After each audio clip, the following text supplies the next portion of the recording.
इसलिए दिया है कि कुछ हालात ऐसे बने हैं, हमने कहा कि आप लोगों के साथ उसको शेयर करना बड़ा ज़रूरी है। मैं अनिल धर, farmer vice president of national conference and member of the central working committee, मैंने कल रात को देर रात नेशनल कॉन्फ्रेंस से रिज़ाइन कर दिया। इसके कुछ वजूहात रहे हैं, क्या वजूहात है वो मैं आपके सामने रखूँगा।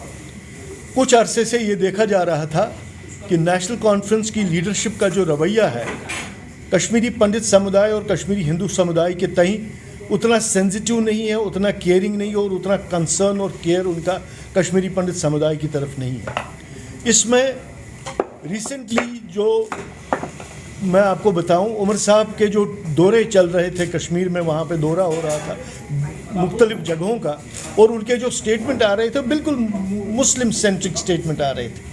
वो कह रहे थे जी Kashmiri Muslims are being targeted, Kashmiri Muslims are being targeted. उससे क्या हुआ कि कश्मीरी मुस्लिम कितने टारगेट हो गए कितने नहीं हुए, बट कश्मीरी हिंदूज़ को टारगेट होने का बड़ा खतरा था। इससे हिंदू मुस्लिम डिवाइड एक पैदा हो रहा था, हिंदू मुस्लिम डिवाइड एक पैदा हो रहा था, हिंदू मुस्लिम डिवीज़न पैदा हो रहा था, जिससे कि कश्मीरी हिंदू समुदाय जो कश्मीर में स्पेशली रह रहे हैं, जो हमारे भाई, जो हमारी बहनें, जो हमारे बच्चे वहाँ पे कश्मीर में रह रहे हैं, या जो जिन्होंने पलायन नहीं किया है, जो वहाँ पे कश्मीरी जो जिन्होंने पलायन नहीं किया, जो वो रह रहे हैं, उनको खतरे में डाल रहे हैं। उसका आपने रिसेंटली देखा होगा कितनी सिलेक्टिव किलिंग्स हुई वहाँ पे। इसलिए और प्लस हमारे ही एक वनडे कन्वेंशन में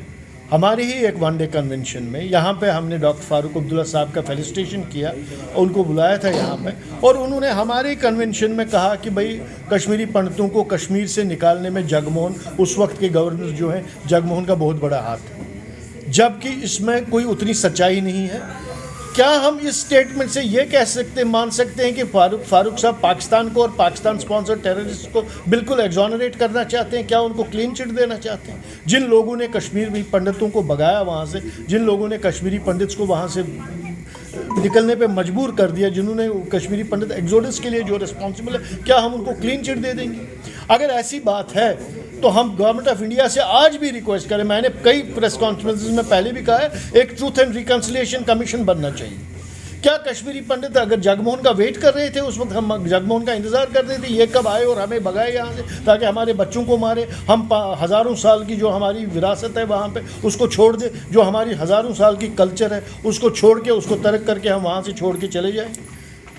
ऐसे इनसेंसिटिव स्टेटमेंट से हमें लगा कि भाई अब हालांकि 35 साल हमने अपनी लाइफ के जो दिए हैं इस तंजीम को दिए हैं, मगर हमें लगा कि जो ये तंजीम की लीडरशिप, हालांकि लीडरशिप के लिए हमें पूरी रेस्पेक्ट है, सियासत अपनी जगह है, रेस्पेक्ट अपनी जगह है, हमें लीडरशिप के लिए पूरी रेस्पेक्ट है, मगर जो हमें लगा कि भाई जो लीडरशिप है वो अब उतनी सेंसिटिव नहीं है कश्मीरी पंडित मसलों की तरफ। इसलिए हमें लगा कि ये बड़ा ऑपर्चून वक्त है, बड़ा मौजू वक्त है कि इस वक्त नेशनल कॉन्फ्रेंस से इस्तीफ़ा दिया जाए और थोड़ा सा दूरी मेंटेन की जाए।